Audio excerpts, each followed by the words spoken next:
Bien, en la continuidad de esta primera jornada del Congreso Redcom, vamos a dar inicio a la conferencia inaugural, Tecnologías Convergentes y Territorios Transmedia.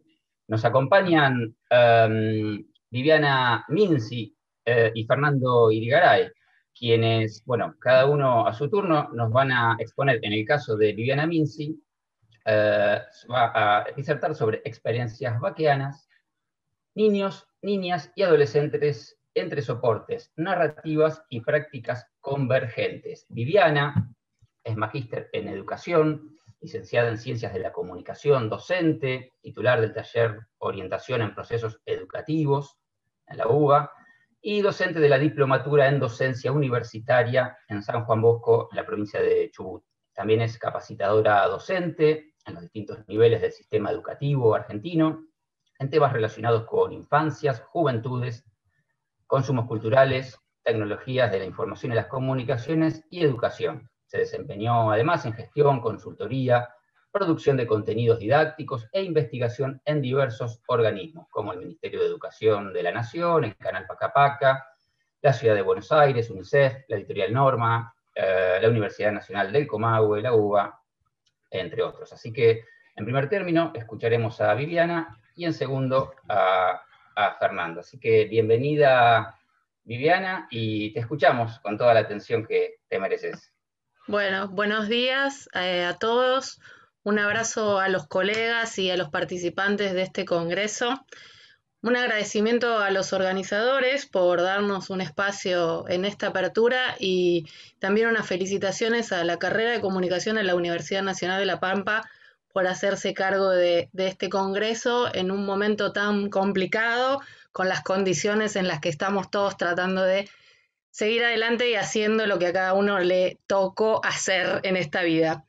Bueno, yo lo que vengo a compartir con ustedes es el marco y podríamos decir el resultado del trabajo del equipo de docentes y de los estudiantes del taller de la orientación en procesos educativos de la carrera de comunicación de la Universidad de Buenos Aires. El TAO, como le decimos nosotros, es un taller, es una materia anual del último año de la carrera que tiene por objetivo generar el vínculo o la integración entre todo lo que se vio en la carrera y el afuera. Por eso como venimos a cuento de ese territorio. Nosotros, para organizar el trabajo práctico, la práctica preprofesional, trabajamos con dos dispositivos, uno en lo que es la virtualidad y otro la normalidad, nuestra presencialidad.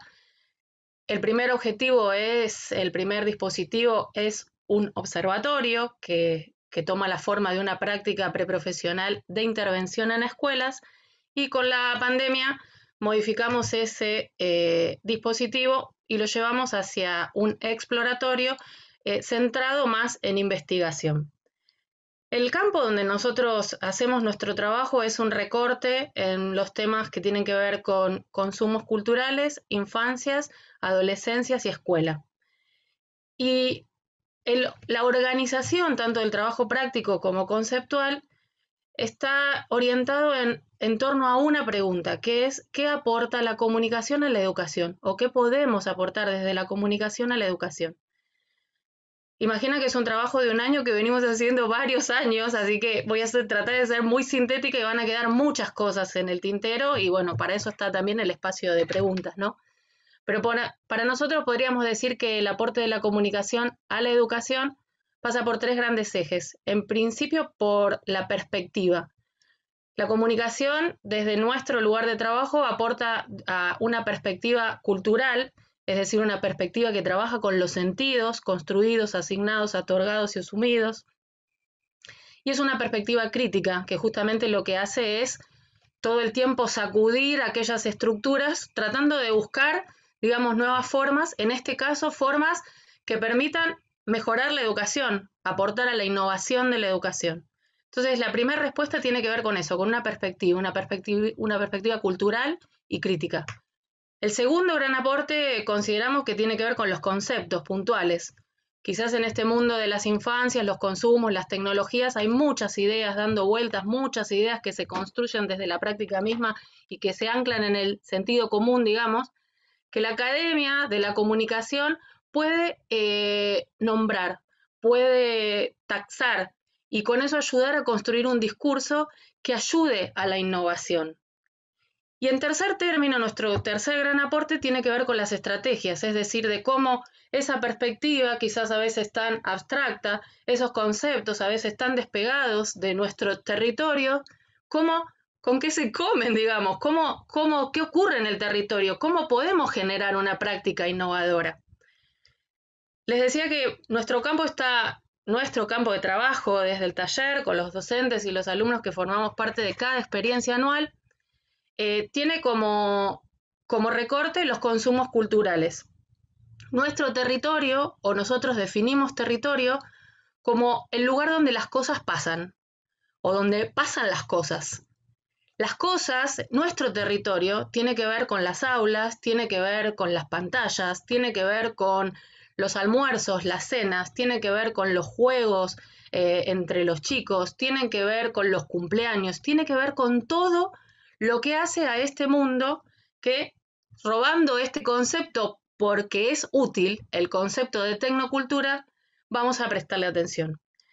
Es un territorio complicado, como cualquier territorio, pero es un territorio lleno de tensiones, porque están las tensiones promovidas entre las grandes agencias, generalmente o habitualmente o históricamente, a cargo de la socialización. Nosotros lo que pretendemos desde nuestro trabajo cotidiano es, como les decía, generar nuevos sentidos que ayuden a aportar a un paradigma que es para nosotros el faro, digamos. Este faro es el faro de la diversidad, el faro de la diversidad cultural. Hecha esta presentación sucinta, quisiera ahora sí entrar ya en el tema que nos convoca para esta conferencia, que tiene que ver con tecnologías convergentes y territorios transmedia. Creo que para cualquiera de nosotros, seamos profesionales de la comunicación, profesionales vinculados a cualquiera de las áreas vinculadas con infancia y adolescencia, ya sea desde lugares profesionales, desde lugares de oficio, desde los lugares de la vida cotidiana, nos damos cuenta que el lugar de las tecnologías, de la comunicación y la educación, todos los productos circulantes en torno a ella y todas las prácticas vinculadas con los medios son espacios vitales para los niños y los adolescentes. Espacios vitales porque influyen permanentemente en su experiencia de vida, porque son centrales en la construcción de identidades y porque tienen que ver con los procesos de integración a cualquiera de las comunidades.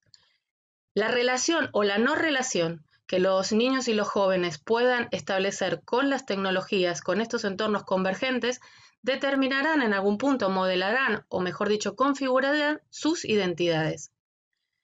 En primer lugar, entonces, lo que me gustaría con ustedes es focalizar en tres cuestiones, dado que no tenemos mucho tiempo. En principio, decir, bueno, ¿cuáles son las características generales o qué podríamos decir de estos consumos infantiles y juveniles y del lugar de la tecnología? En primer lugar, lo que podríamos decir es que hay mucho del consumo infantil y juvenil que se parece o tiene que ver con los consumos adultos y hay otras cosas que no. En primer lugar, y seguro Fernando después va a ampliar muchísimo más en esto, hay un gran eje transversal que tiene que ver con el eje igualdad-desigualdad. Igualdades y desigualdades en torno a las posibilidades económicas, a las posibilidades de acceso y a las posibilidades incluso geográficas. Es decir, que es un territorio trazado por la diferencia.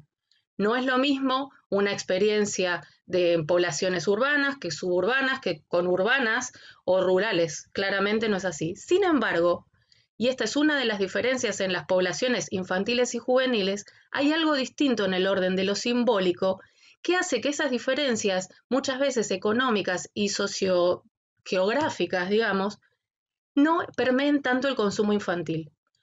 Una de las principales razones por las cuales no está tan atado el consumo a las cuestiones económicas o geográficas tiene que ver con una cuestión simbólica, que es el lugar que nosotros como generaciones adultas les damos a los niños y a los adolescentes en términos de su valor como objeto de cuidado social y cultural. Es decir, el hecho que para nosotros como adultos los niños y los jóvenes sean un valor preciado hace que las dinámicas de la cultura y la tecnología sean distintas en este sector. Les voy a poner solo un ejemplo, porque no tenemos mucho tiempo, pero creo que es un ejemplo accesible a todos y que si no es en el círculo íntimo, alguno lo habrá visto. Cuando en una casa de los sectores medios o sectores bajos empieza a haber un deseo de consumo, es muy probable que los padres resignen algún consumo o alguna necesidad para aportar a lo que sería la posibilidad de consumo de sus hijos. Es decir, en un cumpleaños se hace una vaquita para que cuando no tenemos la posibilidad de comprar una membresía para un juego, la familia se organiza para comprar esa membresía. Cuando no tenemos dinero para cambiar un calefón, la familia se organiza para comprar una PlayStation. Por eso, en el orden de los consumos culturales, ese concepto, esa idea tan fuerte en nuestra cultura moviliza ese territorio. Hay otras dos cuestiones que movilizan mucho el territorio que tiene que ver también con una construcción social y cultural, que es el rol que los pares ocupan en la vida de los chicos en este contexto. Y otro factor que motoriza mucho este territorio tiene que ver con el tiempo de ocio que cuentan los niños y los adolescentes que no contamos los adultos. Con todo esto quiero perfilar que este territorio es un territorio por demás dinámico porque tiene una insuflación, digamos, de dinero, tiene una insuflación de tiempo y tiene una insuflación de red, por decirlo de algún modo. Ese es, a líneas generales, nuestro territorio. Me gustaría decir otra cuestión que tiene que ver con el título de esta conferencia, que tiene que ver con poder pensar el lugar que le asignamos o la función que tienen los niños y los adolescentes como sujetos culturales en estas dinámicas de transnarratividad, convergencia, multimedialidad, con estos territorios tecnoculturales, como les dije, que me siento cómoda con ese concepto tan amplio, pero que confluyente, digamos, ¿no? Y es el lugar que en algún modo la academia ha construido y que el sentido común ha comprado, por decirlo de algún modo, que es el lugar de los niños y los jóvenes como nativos digitales. Un concepto que en algún momento puede haber sido útil, pero que hoy, dadas las dinámicas, parecería sernos limitante en algún punto. Preferiría que en esta cuestión de tratar de generar discursos que nos ayuden a generar diversidad y que nos ayuden a generar comunicación intergeneracional, preferiría proponerles el uso del concepto del vaquiano. Es decir, pensar en los niños y los adolescentes como vaquianos en un territorio. Obviamente, y abro un paréntesis, aludiendo a lo que dije anteriormente, no todas las poblaciones son vaquianas en los territorios tecnoculturales, ¿sí? Claramente tenemos diferencias. Esas diferencias ameritan que estudiemos cada uno de los casos o cada una de las comunidades en particular. Pero en líneas generales podríamos decir, en términos generacionales, que el concepto de vaquiano nos queda un poco más cómodo para explicar cuál es la función que hoy en día cumplirían los niños y los adolescentes en la dinámica de la cultura. El vaquiano conoce el territorio, lo mismo que el nativo puede recorrerlo, conoce sus atajos, sabe cómo buscar la salida. Pero el concepto de vaquiano tiene a su vez algo que es muy importante poder instalar ahora cuando nosotros pensamos en en innovación, cuando pensamos en nuevas estrategias pedagógicas, cuando pensamos en nuevas estrategias de crianza. El concepto de vaquiano pone en el centro el valor del saber.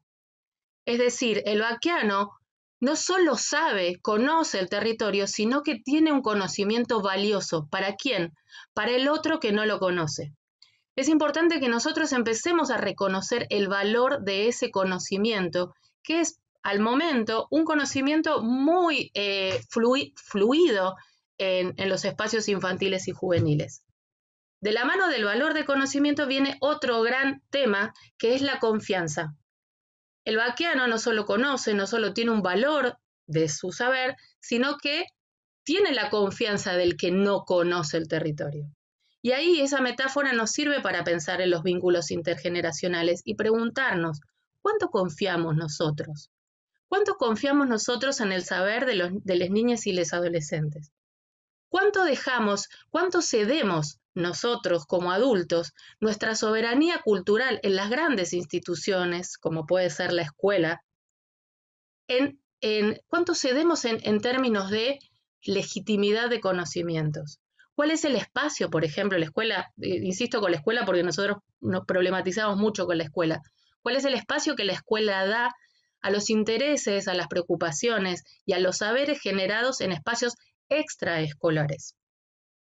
Acá aparece otro tercer gran eje que me gustaría plantear, como para cerrar los grandes trazados, digamos, conceptuales, que tendría que ver con no solo pensar a las niñas y a los adolescentes como vaquianos que merecen nuestra confianza y vaquianos a los que deberíamos ceder, digamos, un poco en la guía del camino en la comprensión de estos territorios, sino otro concepto central que es entender que las niñas y los adolescentes son otros u otros, me cuesta mucho el inclusivo, un gran esfuerzo, son otros distintos a nosotros los adultos.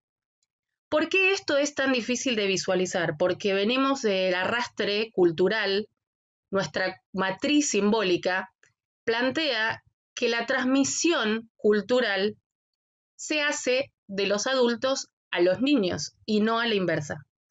Hay un concepto muy arraigado en el sentido popular y también en el sentido pedagógico, que es el del legado. Los adultos venimos a legar y las niñas son unos nosotros pequeñes. Son nosotros pequeños. Lo que yo quisiera proponerles hoy, solo para dejarlos pensando un poco, es ¿cuál sería el valor de empezar a pensar en los niños como otros distintos a los adultos? Sacarlos de una réplica de nuestra cultura para empezar a descubrir ahí los nuevos sujetos. Esta idea de nuevos sujetos no es anecdótica. Los nuevos lenguajes, las nuevas prácticas no son anecdóticas.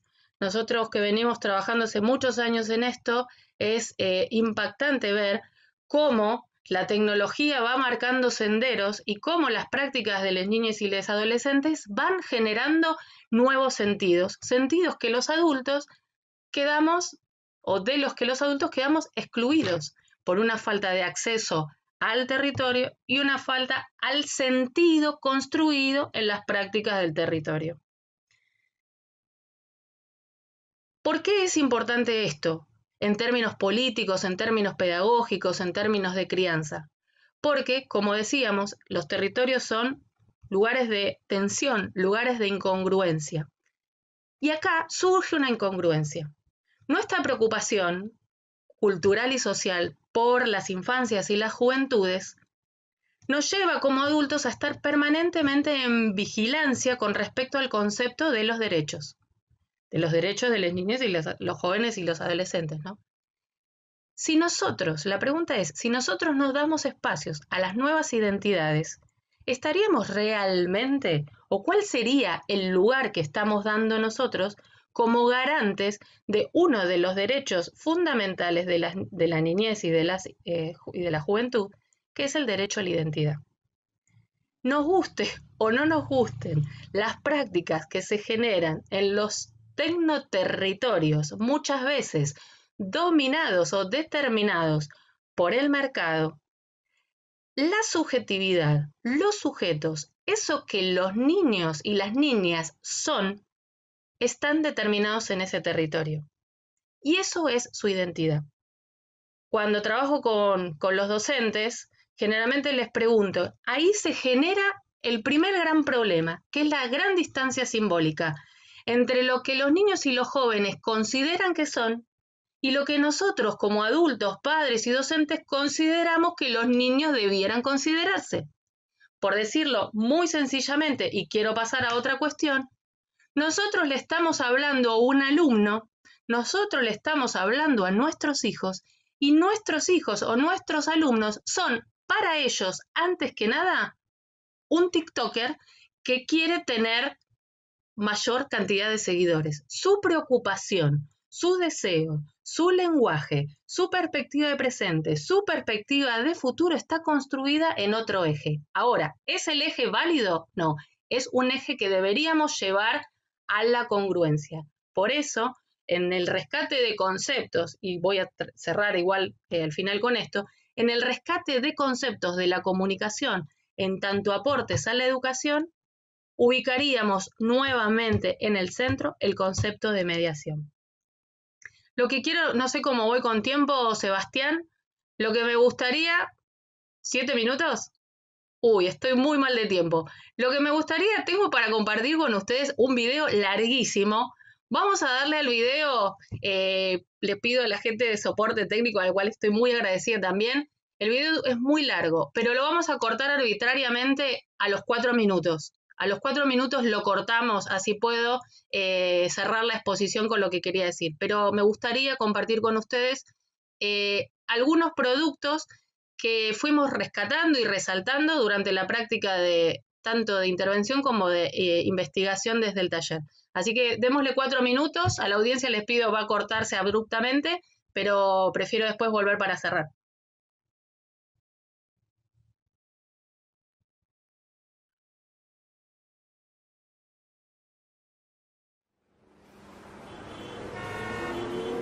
It's Britney, bitch. Llegué yo, la divasa. I see you.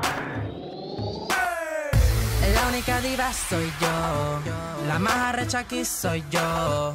No me importa lo que digan, seguiré siendo divina. La única diva soy yo, la que manda aquí soy yo.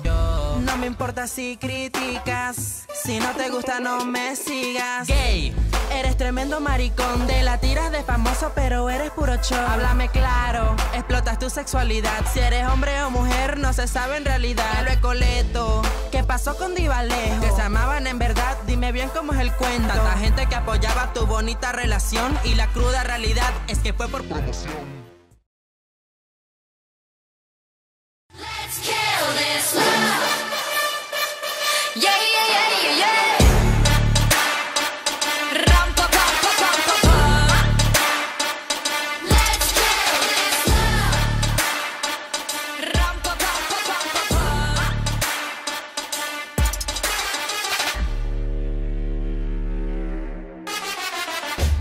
We all commit to love that makes you cry.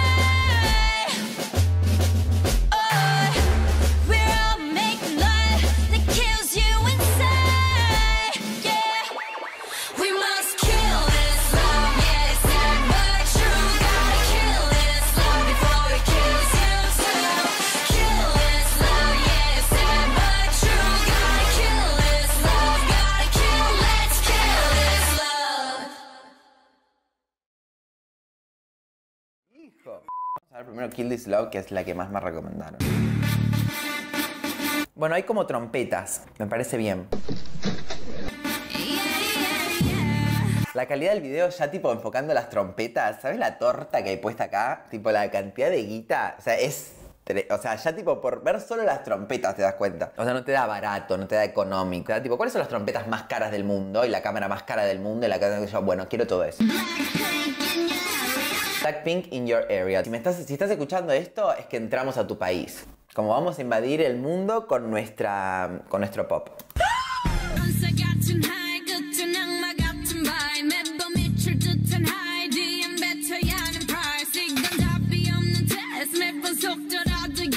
Tremenda la mina y la letra. ¿Escribirán la letra de ellas? No creo. No creo, pero vamos a ver, vamos a ver. Quizás sí, quizás me sorprenda. Ah, la Nicki Minaj del grupo, que ya la vimos en Ice Cream Chillin' Chillin'. Ice Cream Chillin'.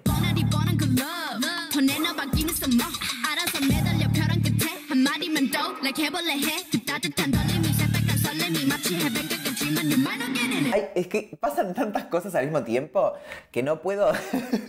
como que me cuesta procesar, ¿entendés? Me parece que...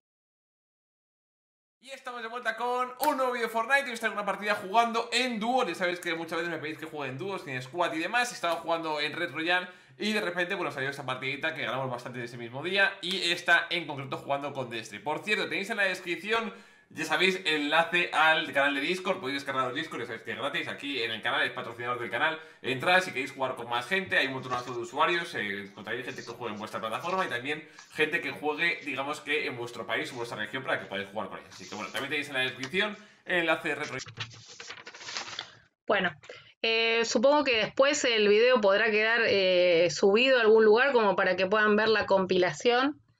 Lo que intenté hacer con este video es una síntesis de algunas de las cuestiones que surgieron como consumos prioritarios en niños y jóvenes en las investigaciones y en los trabajos de intervención que hicimos. Y después de mirar este video, me hubiera gustado preguntarles a la audiencia, ojalá hubiéramos podido estar todos in físico, qué era lo que les parecía. En primer lugar, si los conocía. En segundo lugar, qué sensación les daba. Como esto no es posible, simplemente les voy a decir en la interacción habitual con adultos y tecnomundos lo que surge. Surge 3 categorías, digamos: adultos fascinados, adultos que reconocen su desconocimiento y adultos que rechazan por completo esas prácticas, esas configuraciones de ese mundo. Como objetivo de nuestro trabajo en el taller, nosotros nos proponemos 2 grandes ejes. Uno, entonces, que es reconocer e identificar los sentidos dinámicos construidos en esos territorios. Y en segundo lugar, generar estrategias de mediación como una parte fundamental de los procesos pedagógicos y de crianzas con miras a lo que decíamos, un paradigma de la diversidad. Para cerrar, y lo voy a leer para hacerlo más rápido, les voy a comentar cuáles son los rasgos de sentido que hemos encontrado perfilando estos territorios tecnoculturales infantiles y juveniles. El primero, claramente, tiene que ver con el sentido de esta conferencia. Es decir, un fuerte componente transnarrativo, convergente e intertextual, que en lo poco que llegamos a ver es evidente, ¿sí? Además, bueno, lo armé de tal manera que fuera evidente. Evidente la relación de lo que ocurre en ese mundo, podríamos decir, encapsulado para algunos adultos. Otro componente fundamental de ese territorio es la complejidad, la interconexión de mundos, la variedad de elementos, y lo que surge en los diálogos con los niños y los adolescentes es la idea de mundo amplio. Ese territorio virtual es concebido como un mundo amplio, pero lo más importante de ese mundo es que los niños y los adolescentes tienen autonomía en él. Este concepto de autonomía que no se trasvasa al mundo real físico es uno de los elementos de sentido más poderosos que nosotros encontramos en esta construcción simbólica. Es decir, los niños se reconocen fuertes y autónomos en este territorio virtual. Cuestión que se pone muy en juego a la hora, por ejemplo, de sentarse en un banco de aula. Otra de las características que podríamos reconocer en este territorio tiene que ver con la centralidad de la música y todo lo que despierta sensorial y emocionalmente ese lenguaje, también muy distante al lenguaje escritural. Otro rasgo es el tipo de relato, relatos con muchos personajes, con muchos conflictos y básicamente centrados en la acción. Otra característica que también, digamos, lo distancia del tipo de construcción narrativa de la escuela. Cuando, por ejemplo, en el TAO me toca dar esta clase, hago una fórmula en el pizarrón que es: el tecnomundo se conduce con una fórmula que es acción más acción más acción más acción más concepto. La idea viene al final de la estructura. En la estructura, pongámosle escolar o académica, la estructura es inversa, es concepto más concepto más concepto, y en el fondo viene una acción que quizás esa acción puede ser una prueba. Entonces, en esta configuración lo que estoy tratando de explicar es la configuración subjetiva. ¿Qué espera un niño y qué le damos por fuera de ese mundo tecnocultural, que obviamente también está producido por adultos, ¿Qué más? Lugar central de la continuidad, la permanencia y la repetición como rasgos centrales de ese territorio. ¿Comprendido, Sebastián? Rol fundamental del humor y esto que aparece fuertemente, la idea de desafío. La idea de desafío motivando permanentemente el estar, el quedarse, ¿sí? Quizás cuando tengamos que pensar por qué los niños no prestan atención, quizás por qué los niños abandonan la escuela, además de fuertes factores de comprensión, también tiene que ver con esto, con lo poco desafiante que se les presenta la propuesta. Un rol muy importante es la figura del amigo virtual, del amigo, de la ampliación de las amistades a través del mundo. La participación sin tiempo en la vida de un otro desconocido, con Twitch o en emisiones de stream hasta las 5 de la mañana. Convivencia de formatos viejos con nuevos, ¿sí? Mucha repetición de estructuras como puede ser Rebelde Way, que uno de los alumnos se preguntaba por qué pasa esto y porque ahí se encuentra interpelación a ideas vitales, ¿sí? Como son el amor, la venganza, la injusticia. Una fuerte sensación de comunidad, una idea de entrenamiento y acumulación que mantiene el interés también dentro del territorio, una idea fuerte de la búsqueda de la superación personal dentro de ese territorio, una cierta vigilancia sobre el exceso, ideas de toxicidad sobre ciertos grupos y otra cuestión fundamental que es, dentro de estos territorios, los niños y los adolescentes están proyectando su futuro, identifican gustos que les permiten imaginarse de aquí en adelante.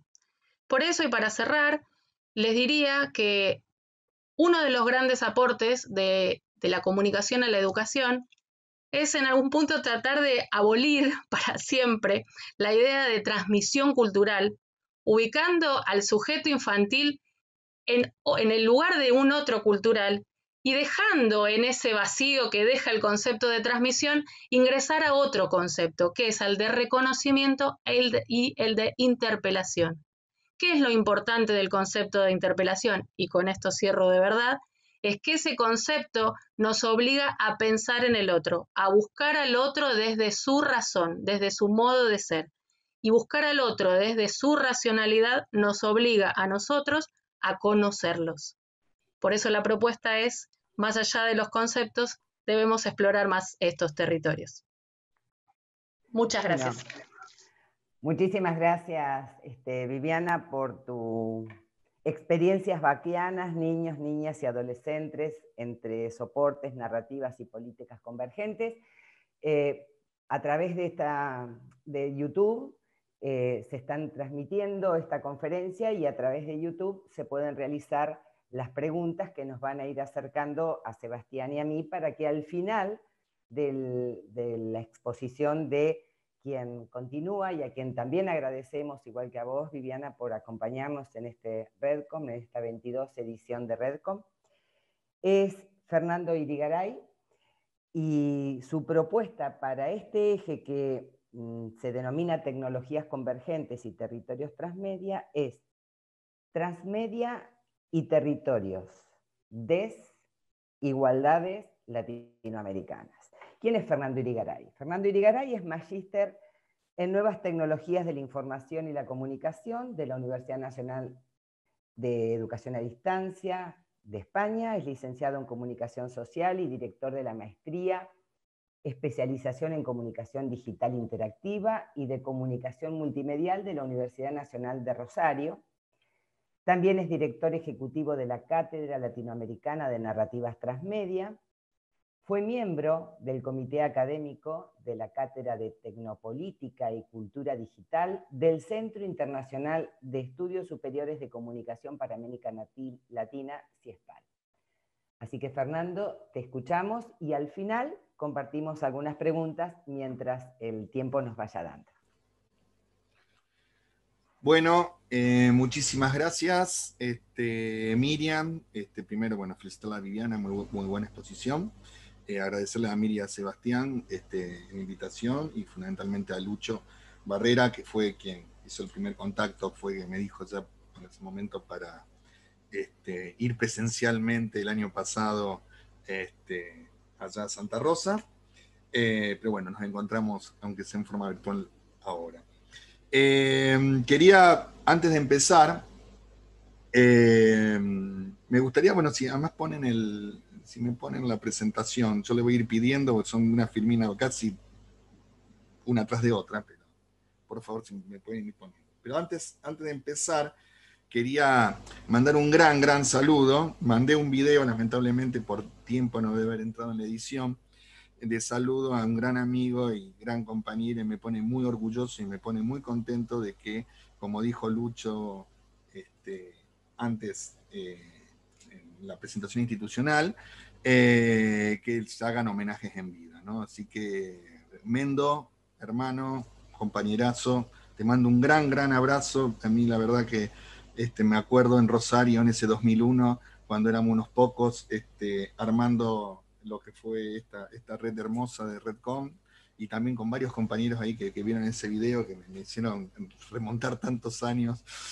Pero quería decir esto, que sin esa cantidad de kilómetros, has puesto tu auto, has viajado de La Plata, a Salta, al sur, todo, no sé cuántos kilómetros hiciste por esta red, así que bueno, quería mandarte un gran abrazo, y realmente me pone muy orgulloso y me pone muy contento, y esos de los imprescindibles para cualquier proyecto colaborativo y asociativo. Y también, la verdad que un gran reconocimiento a otro amigo que lamentablemente se fue, a Jorge, y que este congreso lleve su nombre, la verdad que es más que importante. Disculpen, nos vamos poniendo viejos, nos vamos poniendo más sentimentales, son muchas vivencias con muchos de los compañeros que están ahí, entonces por ahí uno le toca más en profundidad. Bueno, dicho esto,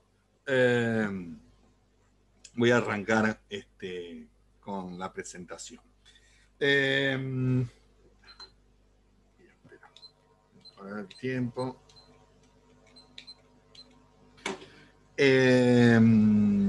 Bueno, para hoy, justamente, la idea, voy a introducir algunas cuestiones, el transmedia, y si me pasas la otra filmina, por favor.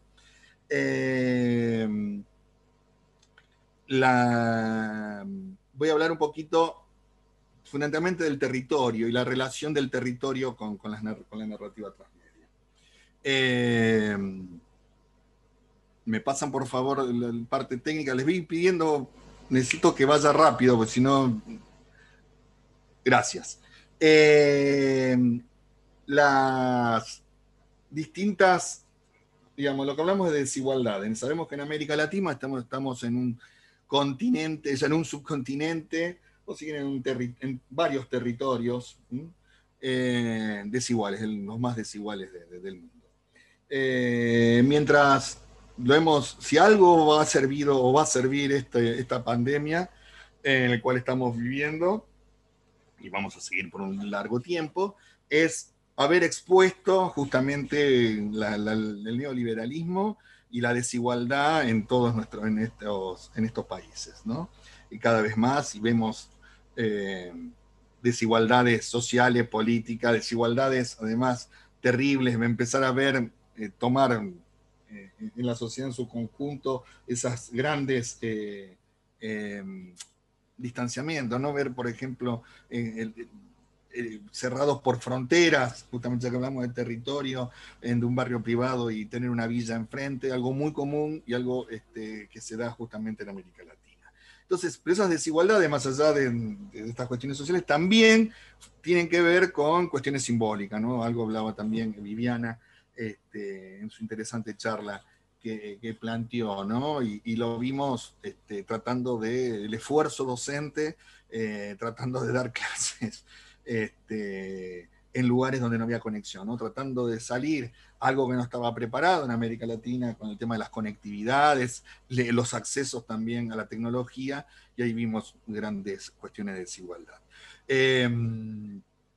Dicho esto, digamos, cualquier política, cualquier cuestión que tenga que ver con el tema del desarrollo en la tecnología, si la desigualdad social y política se ve continuamente la tecnología lo que hace como cuestión es amplificarla, ¿no? La tecnología no es buena ni mala per se, sino lo que hace, vemos las amplificaciones de todo, de lo mejor y de lo peor, ¿no? Del ser humano. Así que, nada, quería hacer esa salvedad. Tengo poco tiempo, así que trato de ir avanzando rápidamente. Entonces voy a introducir, sabiendo este panorama de desigualdades en América Latina y que tiene que ver con el relato, también es importante porque a esa desigualdad también tienen que ver ciertos registros que vienen históricos, ¿no? En el tema de las narrativas, que tienen que ver con el documentalismo social, el documentalismo político, ¿no?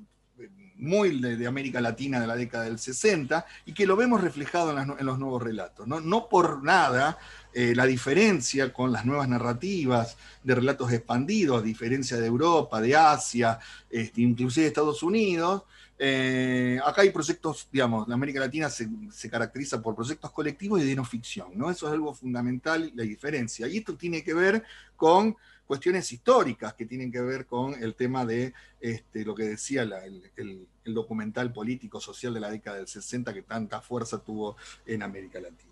Justamente porque hay historias necesarias que contar. Y también hay una característica, América Latina, digamos, como no en otros países, vive y tiene su desarrollo en el territorio físico, ¿no? en el espacio físico, en el territorio, en la expansión territorial, ¿no? Tanto las alegrías, las tristezas, los desarrollos, digamos, las mayores emociones, lo político, lo social, el trabajo, todo funciona en la calle y en distintas magnitudes según las ciudades de América Latina. Entonces eso se ve representado también en estas nuevas narrativas con una característica que lo van a diferenciar de las características de narrativas expandidas en otro lado del mundo, ¿no? Que tiene que ver con esa idea de, primero, del discurso emancipador y con otras, con las cuestiones a nivel de cosas que suceden en la calle, ¿no? Que por ahí, en otros lugares, es algo más lejano, más de experimental, otro tipo de cosas, que per se sale en ese sentido. Lo vemos ahora, por ejemplo, inclusive lo vemos en los nuevos formatos. Por ejemplo, el tema de por qué el podcast en América Latina es de no ficción, ¿no? Cuando en general los grandes desarrollos de podcast hoy son de ficción, ¿no? Porque acá hay ese tipo de tradición que se viene recuperando. Y el tema de lo que llamamos las narrativas espaciales, ahora vamos a hablar, que tienen que ver con con esta idea, este concepto de desarrollo y articulación entre las plataformas físicas y las plataformas de lenguaje. Bueno, para repasar rápidamente, a mí me gusta más que narrativas transmedia, cada vez utilizo más el tema de narrativas expandidas, ¿no? Fundamentalmente porque considero la narrativa transmedia con una plataforma también que tiene que ver el espacio físico, los territorios. Acá fíjense que estoy utilizando en realidad el concepto de territorio más o menos como lo plantea Milton Santos y Rogério Hasberg, digamos, dos geógrafos brasileños que marcaron la escuela de la geografía, utilizando casi espacio y territorio.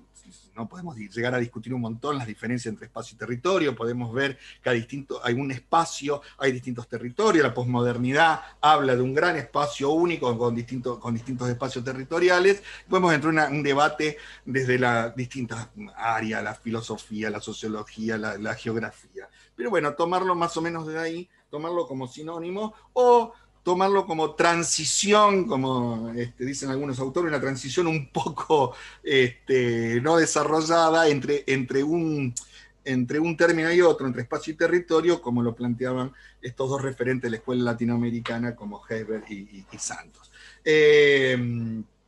Entonces, me gusta, decir, salir de esto porque yo lo que, digamos, esta característica con las producciones de América Latina, utilizar este término de narrativa expandida, ¿no? Narrativa expandida y fundamentalmente expandida sobre el territorio, que es lo que vamos a ver como conceptualmente.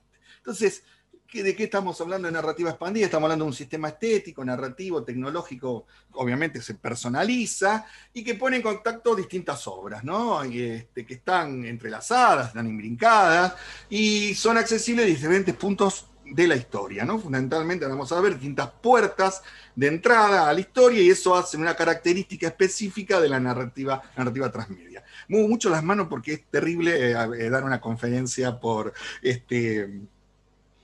a distancia, ¿no? Porque uno le falta ese contacto con el público, entonces es mucho más expresivo de lo que uno por ahí capaz es en el espacio físico.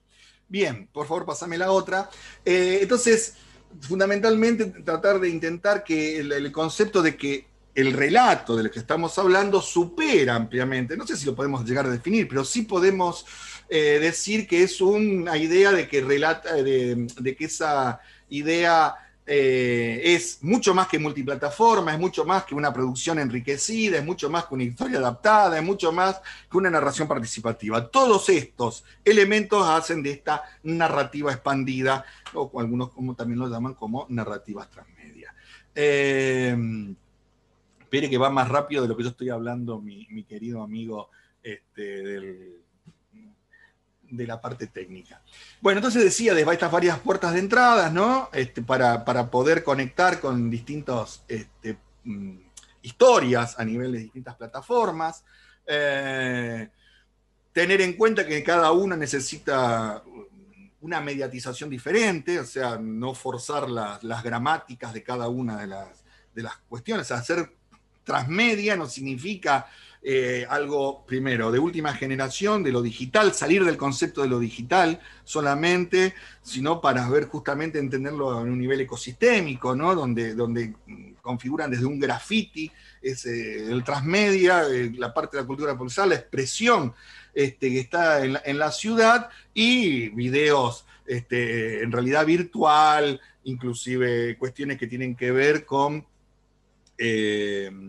digamos, inteligencia artificial, realidad virtual, realidad aumentada y todos los condimentos. Entonces, una de las características es también la posibilidad de transformación de esa obra original, y otro que tiene que ver con la posibilidad de producir obras derivadas, y a través de lo que podemos hablar de esa idea de co-creación, que es lo que todo productor transmedia intenta llegar y que es tan difícil de lograr, ¿no? O sea, generar en esa audiencia participativa que se conviertan en co-creadores. Bien, ahí estamos más o menos ahora. Entonces, lo que estamos viendo ahí es justamente la narrativa transmedia, incluye la idea de un concepto que yo vengo trabajando hace tiempo, que tiene que ver con la territorialidad expandida, ¿no? Entendiendo el concepto de territorialidad como la dimensión y la experiencia sobre un espacio físico determinado, sabiendo que el territorio tiene reglas, tiene además cuestiones de soberanía, cuestiones que tienen que ver el concepto de territorio con cuestiones de control, ¿no? Entonces, la territorialidad sería esa dimensión en el espacio, fundamentalmente de la experiencia cultural, de la experiencia también simbólica sobre ese espacio. Y entonces, cuando incluyo esto, incluyo que es el territorio una plataforma más, ¿no? Como decía antes, no dejarlo, digamos, entender la narrativa transmedia como una interrelación de productos tecnológicos. Avancemos, por favor. Entonces, sí también fijar que estos tipos de narrativas transmedia y narrativas expandidas son un fenómeno, aunque no son solamente, se pueden dar en un entorno urbano. Hay historias, obviamente, de entornos, puede ser de entornos rurales o de ciudades más pequeñas. En realidad es un fenómeno fundamentalmente de megalópoli, ¿no? Es un fenómeno de grandes ciudades, ahí es donde más se desarrollan este tipo de prácticas y narrativas. Digo, eso no lo excluye, pero por eso hablo de la historia y de las ciudades y de esa idea de ese entorno territorial, fundamentalmente sobre la ciudad, en el cual son partes, ¿no?, del desarrollo de la historia. Y entonces estamos hablando acá de lo que puedo denominar como una plataforma, la ciudad como una plataforma narrativa transversal, donde se ponen en juego todas esas prácticas, acciones, desarrollo, y son parte del relato y de las historias, donde, insisto, confluyen desde dispositivos verticales, historias que tienen que ver, para microsodios en episodios móviles, los carteles luminosos, donde también a veces funcionan como historias, más allá de algún mensaje publicitario, pero también hay cuestiones que hacen al nivel de la comunicación del relato de esto que estamos haciendo, y la interacción misma con la ciudad, ¿no?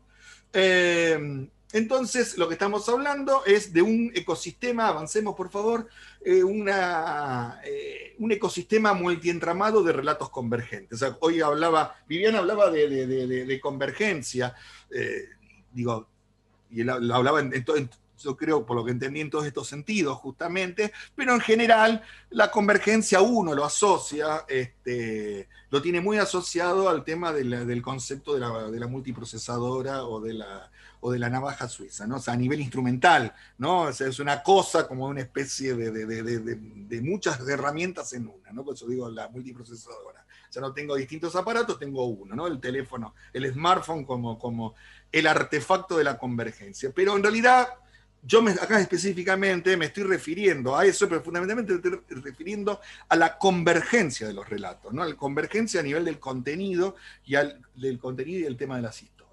Entonces, avancemos por favor con el tema de lo que estamos hablando, es de una reapropiación del espacio, ¿no? Fundamentalmente pensando esto en la idea de Lefebvre, ya por la década en el 70, con un libro muy, muy reconocido, fundamentalmente en el ámbito de la arquitectura y la filosofía, pero fundamentalmente en la arquitectura, que tiene que ver con lo que se llama la producción del espacio. Y él hablaba de algo que después también Santos y varios autores retoman, que tienen que ver con esta idea, él hablaba de una trialéctica, ¿no? Salía de la idea de dialéctica, le ponía un tercer elemento, una tríada, en el cual hablaba del espacio percibido, el espacio concebido y el espacio vivido, ¿no? El espacio percibido, que obviamente tiene que ver con esas cuestiones de lo que uno cree sobre ese espacio donde está viviendo, el espacio vivido, que es donde uno se desarrolla, y el espacio concebido, que tiene que ver con una cuestión más intelectual, inclusive lo cartográfico está ligado ahí. Y eso también es algo que después retoma entre esta idea de espacio y territorio, que Santos habla, ¿no? Tiene algo que ver con el tema del espacio usado, ¿no? El espacio utilizado, el espacio usado. Bien, espera que donde estoy, acá, por favor, avanzame.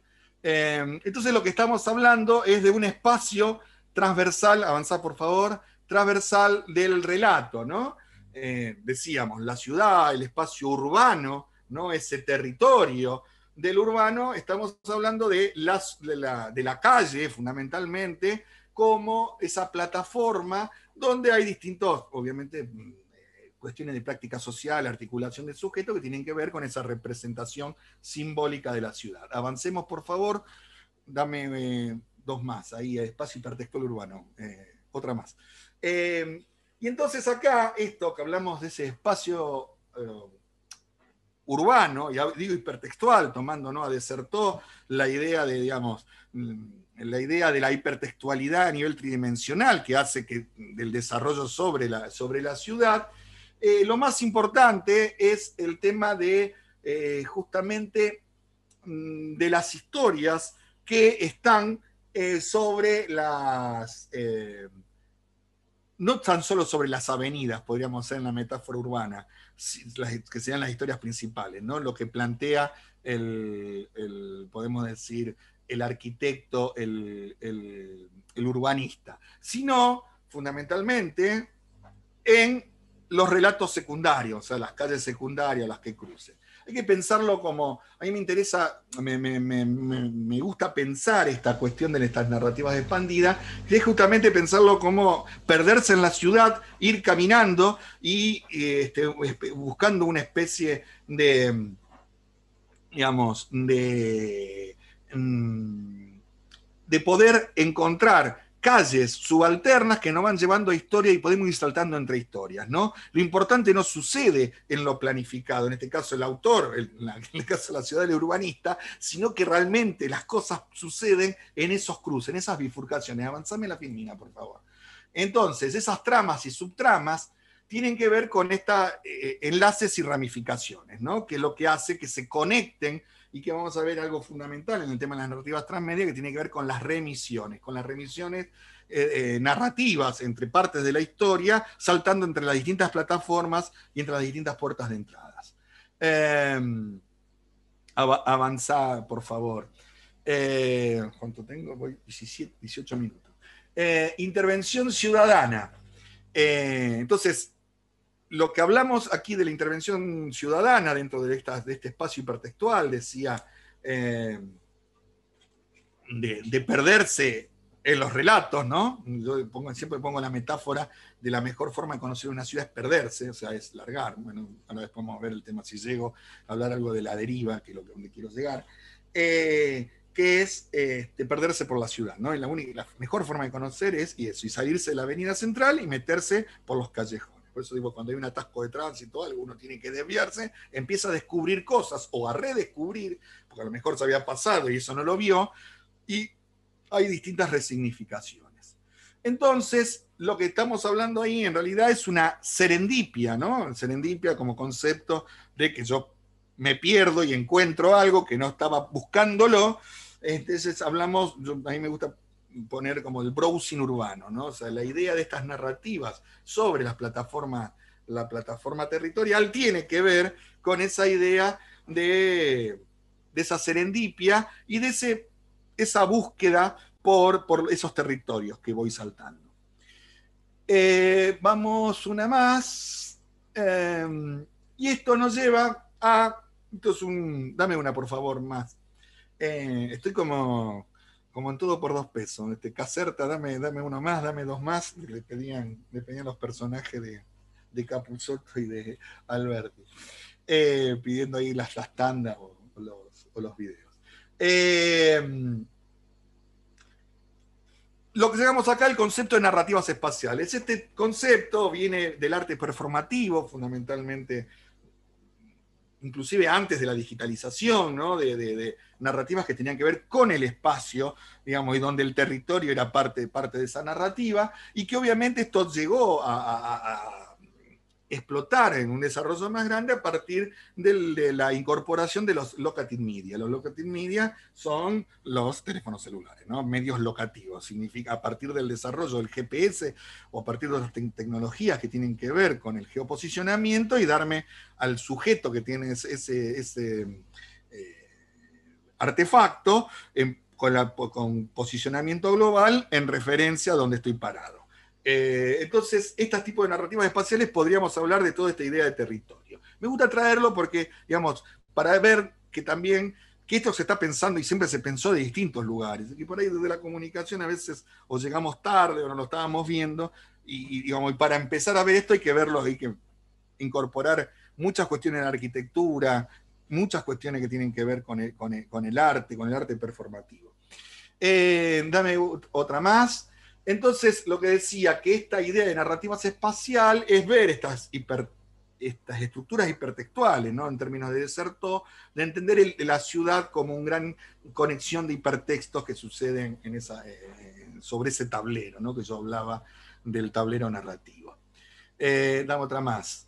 Estas narrativas espaciales, que también tienen que ver con una idea de narrativas basadas en lugares, es eso, es la relación del espacio físico con el tema de la historia o con parte del relato. O sea que la experiencia no se puede hacer solamente virtual. Y esto me es interesante porque es justamente para pensarlo, ¿no? En términos de Foucaultianos, en el tema de lo que serían las heterotopías o los espacios otros, ¿no? Lo que él llamó el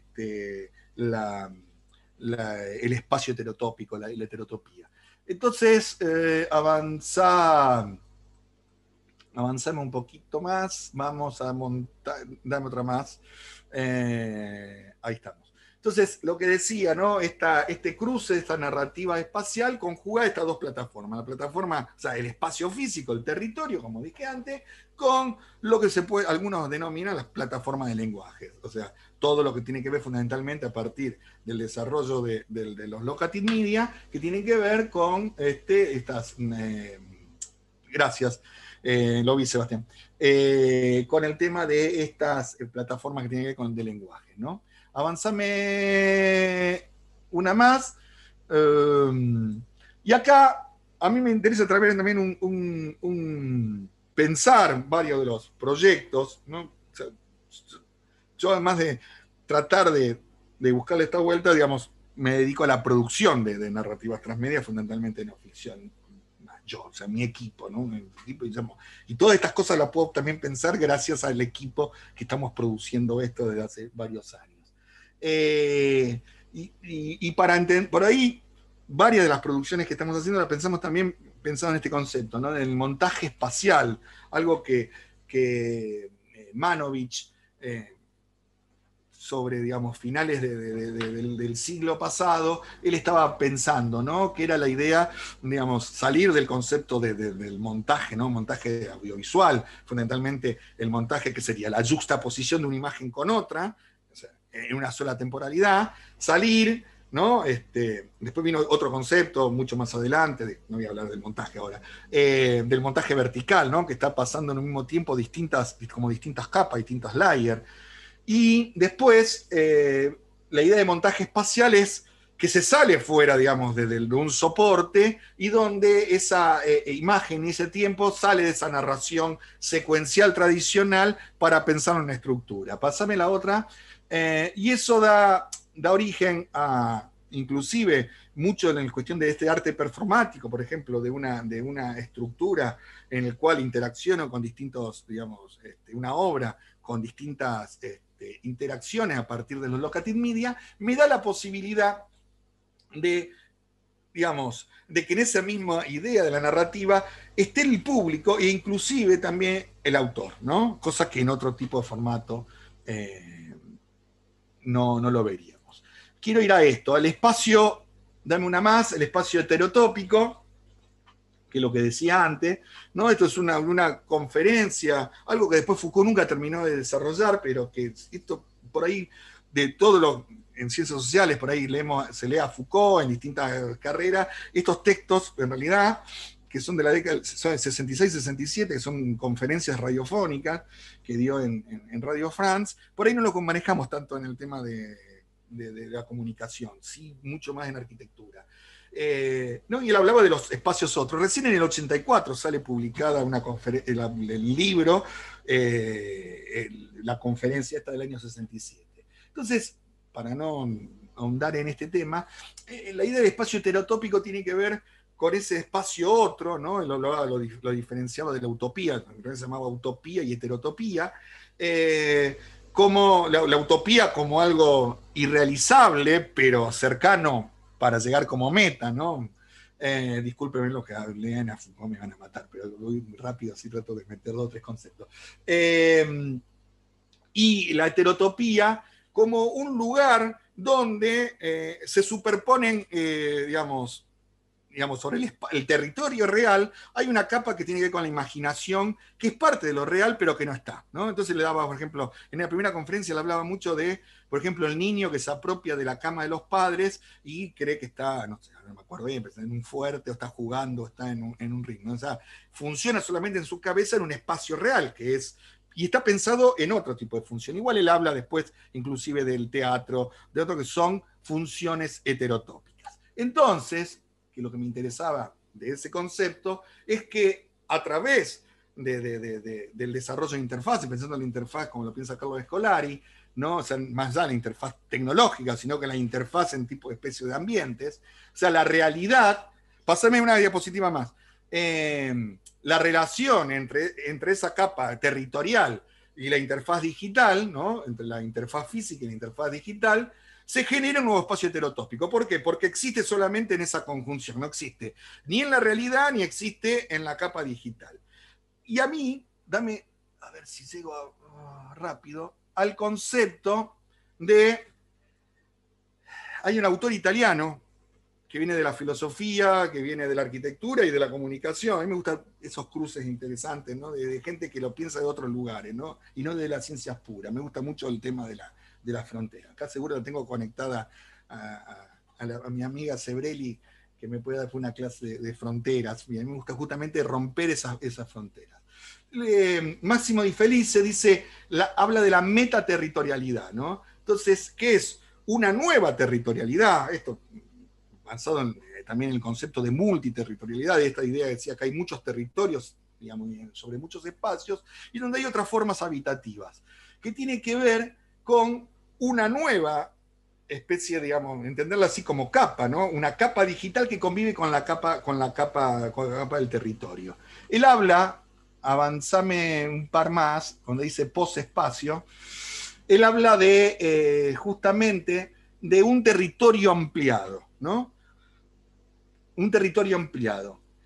¿Y qué es esta idea de posespacio? Inclusive acá Máximo de Felice utiliza territorio, posterritorio y posespacio como sinónimos, ¿no? Trayendo esta confusión que venía a hablar al principio, y que tenía que ver con esta nueva forma de habitar, ¿no? Y entonces, lo interesante es el concepto, por ejemplo, de no lugar, de Auger, ¿no? Como algo que no pasaba nada, cambia totalmente el sentido, pasan cosas, o sea, el tema de esa capa digital sobre la capa territorial está comunicando otras cosas, o sea, me interesa mucho porque defenestra justamente ese concepto bastante que no pudo dar la explicación y que en un momento fue muy marketinero del tema de los no espacios. Realmente son espacios con un cambio en la territorialidad, o con esta que muchos van a hablar de post-territorio, post-espacio. Algunos hablan hay un autor que ahora no voy a llegar a desarrollar,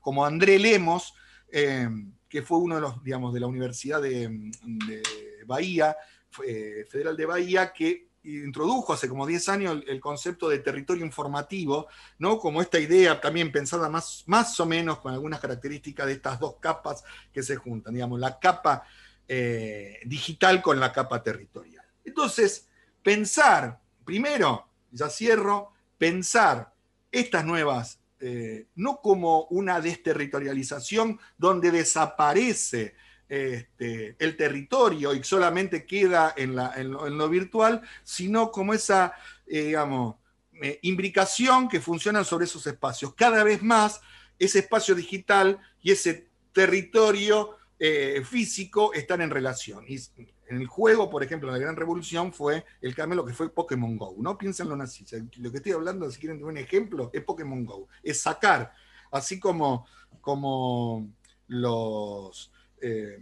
desde el flaner, los situacionistas caminaban la calle, y lo que era la primera idea, aunque sea el dadaísmo, lo que hizo fue salir del cubo blanco de la galería para hacer una contra, digamos, en el tema del arte. Bueno, en el juego también fue eso, fue sacar el juego del ámbito más privado a la calle. Lo estamos diciendo justamente en el momento donde estamos encerrados, pero fíjense la necesidad cada vez más del tema del territorio. Cuando estamos encerrados, inclusive los más jóvenes, donde su vida, como lo contó muy bien Viviana, están en la virtualidad, necesitan de esa interrelación en algunos momentos con el tema de la práctica. Y solamente termino con una lectura muy cortita, de un texto que no tiene nada que ver ni con la narrativa ni con el territorio, pero que tiene que ver para los que contamos historia, y por eso quiero esto, y que tiene que ver también con la desigualdad, y que tiene que ver con lo que uno como realizador, digo, más allá de comunicador, como realizador de productos comunicacionales, que es del querido Leonardo Fabio. Dice, yo diría que la primera proyección la provocó la estela errante de una estrella, y el primer narrador fue ese lejano padre que al verla transcurrir le transmitió el asombro de esa maravilla a su circunstancial compañero con un gesto, porque aún no se había afinado la palabra. Pasado el tiempo, hilvanó el sonido y le dijo estrella a la estrella, y narró su caída, y al fuego, fuego, y describió que asustamos el infierno, y suavizó el sonido, y le narró la vida, y le brotó algún canto, y les contó de las flores, del amor y sus frutos. Día a día fue mejorando la técnica de la fascinación y el asombro, y dijo, yo quiero que no cabe el hombre, y lo raspó en la piedra, y pasaron los tiempos y trazó su aventura en las cuevas de Altamira, pero no le bastó, y con los siglos dibujó la palabra y la incrustó en la arcilla. Es así como hoy permanecen nuestros remotos sueños y los dioses que fueron, los imperios nacidos para siempre y que hoy son arena. Ese es nuestro oficio, testimoniar el llanto, testimoniar la historia, cantarles a la pasión, a la poesía, ser memoria. Muchas gracias.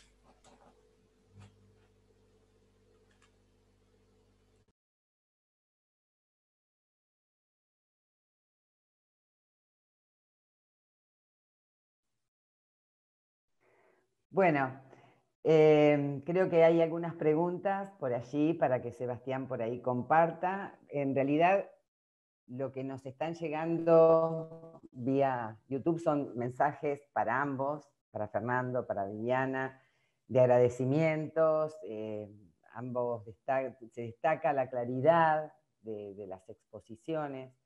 En el caso de Fernando celebran el concepto de narrativa expandida y la idea de pensar en el territorio físico y virtual, digamos. Pero bueno, si hay alguna pregunta por ahí específica, Sebastián, y querés compartirla, y después ya vamos dando el cierre, porque en realidad verán que son 11:45 y esto estaba previsto terminar 11:30, si bien empezamos un poquito más tarde, pero vamos al menos a una pregunta, si es posible, y estaríamos cerrando.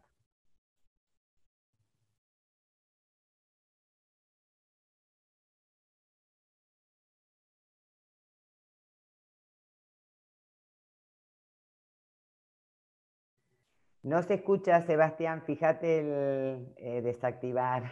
Sí, suele pasar, suele pasar. Un año de pandemia y seguimos con tenés el micrófono cerrado, perdón. Respecto al video de Viviana, va a estar subido a la plataforma cuando termine en la jornada de hoy, mañana, en estos días, digamos. ¿No? Ya no está, ahora no, pero en lo inmediato sí. Y los comentarios, tal como decía Miriam, bueno, felicitan a ambos ponentes. Hay varias preguntas, traté de sintetizarlas en una. Por ejemplo, una de las primeras que entró, de Milagros Larrea, para Viviana. Pregunta, me gustaría que comentaras muy brevemente qué estrategias de mediación han elaborado en el taller, ¿no? Bueno, nosotros, como les comentaba, tenemos dos dinámicas. Una que es la de la dinámica, digamos, más normal y la actual. Nuestra principal estrategia tiene que ver con iniciar cualquier vínculo con la escucha. O sea, es una estrategia antiquísima que es sentarse y escuchar. Escuchar una vez, escuchar dos veces y generalmente en las terceras o segundas o terceras interacciones empieza a surgir, en este sentido muy etnográfico, el sentido que el otro le da a cualquier situación, sea una situación escolar o sea una situación específica de consumo, que es como nosotros ahora lo venimos trabajando. Nosotros, con respecto a la escuela, siempre tratamos de proponer una especie de, ahora que está tan de moda la palabra protocolo, pero bueno, podría ser un protocolo que tiene que ver con empezar escuchando progresivamente. Quizás primero en un aula, ¿no? Con una entrevista, con una encuesta, después ir haciendo entrevistas, como para ir encontrando esto que les decía yo antes, que tiene que ver con el sentido que el otro le encuentra al presente, al futuro, a lo que él, sobre el tema que estemos hablando. La segunda gran estrategia es traer ese mundo al espacio compartido. No solo escuchar, sino una vez que, por ejemplo, nosotros decimos, bueno, nos gusta el trap, nos gusta determinado juego, nos genera conflicto determinada situación porque nos peleamos porque ella es otaku y yo soy no sé qué, lo que tratamos es de traer, diríamos, al territorio físico o no físico, pero al territorio compartido intergeneracionalmente ese producto, esa problemática, ese conflicto y empezar ahí a jugar con los sentidos. El tercer paso tiene que ver con un paso de análisis, digamos, de análisis de una propuesta de análisis de por qué me gusta esto, por qué nos pasa esto. Es decir, el tercer paso tendría que ver con la desnaturalización de alguna estructura, no para romperla, sino simplemente para ver cuál es esta estructura, si nos sentimos cómodos en esa estructura, si existe alguna variante, alguna alternativa en esa estructura. Nosotros básicamente lo que tratamos es de buscar las alternativas. Uno de nuestros principales objetivos formativos tiene que ver con la formación del punto de vista propio. Y en niños y adolescentes es complejo pensar cuál es el punto de vista propio, cuándo un niño o una niña tiene un pensamiento autónomo. Y para eso nosotros nos respondemos que como formadores nuestra obligación es buscar y mostrar las alternativas. Entonces el primer paso es dialogar, el segundo paso es traer al espacio compartido el producto, el problema de sentido. En tercer lugar es analizar esas estructuras y proponer alternativas. Y la tercera es llegar a una conclusión, que puede ser tanto la modificación de una situación de conflicto, como la producción de una pieza, como de una pieza digital podría ser, la producción o generar una reunión para resolver algún otro problema X. Esa es más o menos la estrategia de mediación, tiene varios pasos, por decirlo de algún modo. Bien, bien. Bien, muchas gracias, Viviana. Y sintetizando ahí los comentarios que llegaron respecto a la exposición de Fernando, en este año atípico que transcurrimos, ¿cómo quedó en evidencia? Estoy sintetizando varias preguntas. ¿Cómo quedó en evidencia estas desigualdades latinoamericanas, citando el título de tu ponencia? ¿Cómo quedaron en evidencia estas desigualdades? Bueno, fundamentalmente lo estamos padeciendo todo el día en Argentina. O sea, no necesito que vean lo que está pasando hoy en los medios, ¿no? La discusión del tema de las plataformas, del aumento de una empresa oligopólica que no quiere ni siquiera respetar el acuerdo de precios. Entonces, justamente una política intentando suplir un poquito, bajar esa brecha con el tema del acceso, ¿no? O sea, si algo quedó demostrado fue la imposibilidad, primero, con la idea de teletrabajo en una casa, con suerte, primero, con una conexión muy débil, si tenían suerte algunos de tener una computadora en la casa, la tenían que usar varios, ¿no? Y si tenían 2 o 3 chicos escolarizados, peor. Entonces, ahí nos vimos los límites de lo que tiene que ver esa debilidad, esa desigualdad, ¿no? Muchas veces, y más nosotros en la universidad, uno le habla a otros públicos y está alejado para ir de las realidades, fundamentalmente en las universidades más grandes, las universidades con mayor, es distinta la relación con los alumnos en las universidades del conurbano, ¿no? Porque tienen que ver con otras realidades. Estamos hablando de los que estamos en otros lugares donde, por ejemplo, en la universidad, que casi todos son hijos de chacarero, con plata, con mucho acceso, le pasa lo mismo en la UBA, pasa lo mismo en Córdoba, digamos, son otras realidades, no, nada que ver con lo que sucede. Y por ahí a veces, inclusive nosotros queremos algunas cuestiones como digamos, no, bueno, todo el mundo tiene acceso. No, quedó demostrado, no tan solo, ni decir obviamente en otro lugar, en la escuela primaria, o sea, donde fue totalmente afectada, pero sino también en la universidad. Entonces era casi imposible conectarse, porque una cosa también es la conexión, inclusive pagando, tener una conexión estable en los centros. O sea, en la ciudad de Rosario, a 3 kilómetros del centro, 4 kilómetros, a 40 cuadras, en el barrio, ya la conexión promedio de 6 a 3 megas, entonces es muy difícil y a veces se corta. Y el tema del dispositivo, y el que tiene un dispositivo, el único dispositivo donde realmente tiene una penetración grande en América Latina y fundamentalmente en Argentina, que tiene casi un aparato y medio por persona, que es el celular, si no tenés Wi-Fi, tenés que usar datos, y entonces es un gran problema. Entonces tiene que ver, digo, esto también lleva a lo simbólico, pero tiene que ver con una cuestión de acceso. Primero, por un lado, tecnológico, y por otro lado, de conectividad.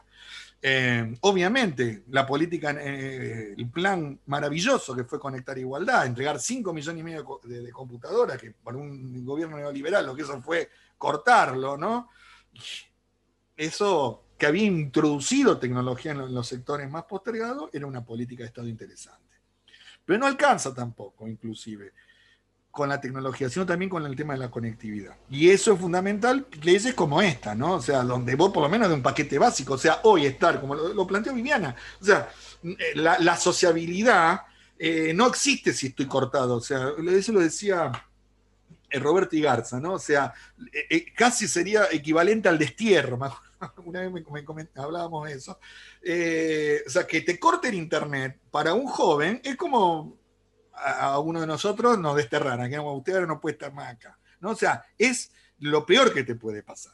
Entonces, digamos, si nosotros, si el Estado, los estados en América Latina no toman este tipo de política, estamos en problemas, ¿no? Bueno, la verdad es que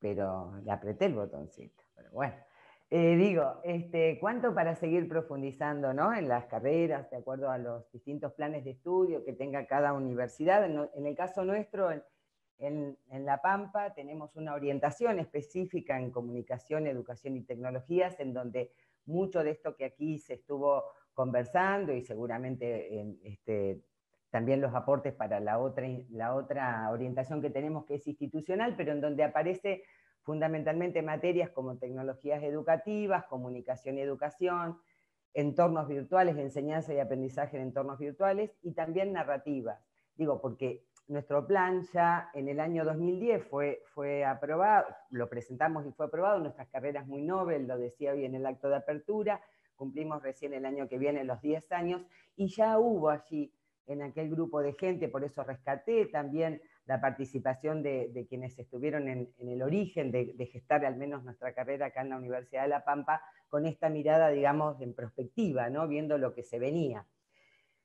Así que bueno, nada, gracias, muchísimas gracias, y solo me quedo así como con palabras, con cuestiones a seguir pensando. Pensaba Viviana y podríamos hacer una nube de tags, ¿no? Digo, convergente, intertextual, sentidos, construcción de identidades.